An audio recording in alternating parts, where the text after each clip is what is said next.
2026వ సంవత్సరంలో జనవరి మాసంలో 16వ తారీఖు నుండి 31వ తారీఖు మధ్యన ఉన్నటువంటి గ్రహస్థితి ఆధారంగా మకర రాశి జాతకులకు గోచార ఫలితాలు ఎలా ఉన్నాయో తెలుసుకుందాం.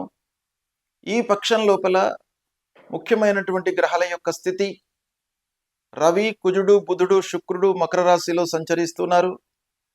మిథునంలో గురువు, మీనంలో శని, కుంభంలో రాహువు, సింహంలో కేతువుల యొక్క సంచారము ఉంది.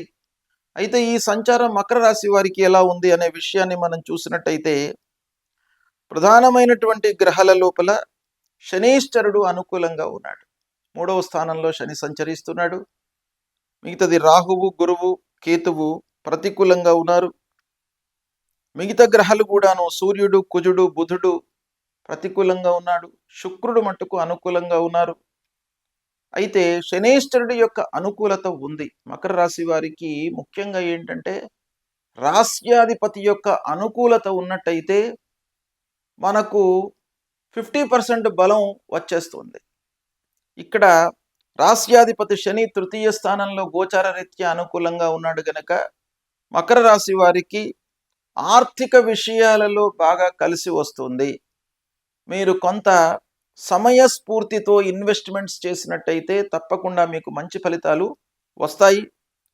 అయినప్పటికీ మిగతా గ్రహాల యొక్క ఎఫెక్టు ఉంటుంది కనుక మీరు జాగ్రత్తగా నిర్ణయాలు తీసుకోవాలి. ఆర్థికపరమైనటువంటి విషయాల లోపల కొంత మనస్సు నిలపండి.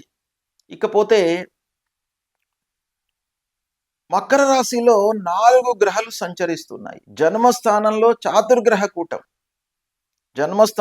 చాతుర్గ్రహ కూటం మూలకంగా కొన్ని ఇబ్బందులు ఉండే అవకాశాలు ఉన్నాయి.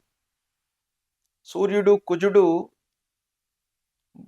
ప్రతికూలమైనటువంటి స్థానం గోచార రీత్యా. అయితే కుజుడు ఉచ్చ స్థానంలో ఉన్నాడు కనుక కొంతవరకు మనకు అనుకూలత ఉన్నప్పటికీ 1వ స్థానంలో చాతుర్గ్రహ కూటం గనక మీకు మనశ్శాంతి లేకపోవడం, వర్క్ లోడ్ పెరగడము, ఉద్యోగస్తులకు ఉద్యోగం ప్లేస్ లోపల వాళ్లకు ఇబ్బందులు రావడము, హైయప్స్తో మనస్పర్ధలు రావడము, శత్రువులతో మీకు అనర్థాలు జరగడము, ఇలాంటివి వచ్చే అవకాశాలు ఉన్నాయి.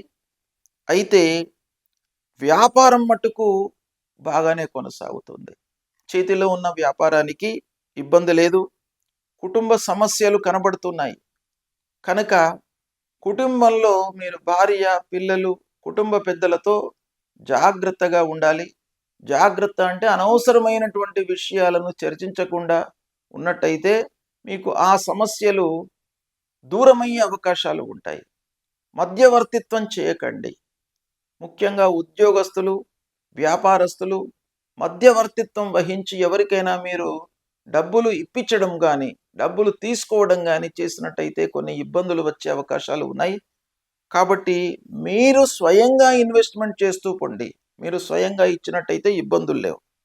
ఇకపోతే ఆరోగ్యపరమైనటువంటి సమస్యలు చిన్న చిన్నవి తలెత్తే అవకాశాలు ఉన్నాయి. ఈ పక్షం లోపల కొన్ని జాగ్రత్తలు తీసుకోండి. విద్యార్థుల విషయం ఆలోచించినట్టయితే ముఖ్యంగా విద్యార్థులకు అనుకూలతనే ఉంటుంది.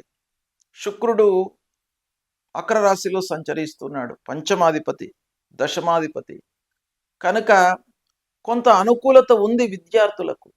అయితే మీరు చేయవలసింది ఏంటంటే, మీరు మనస్సు నిలిపి శ్రమించి చదివినట్టయితే మీకు సత్ఫలితాలు వస్తాయి.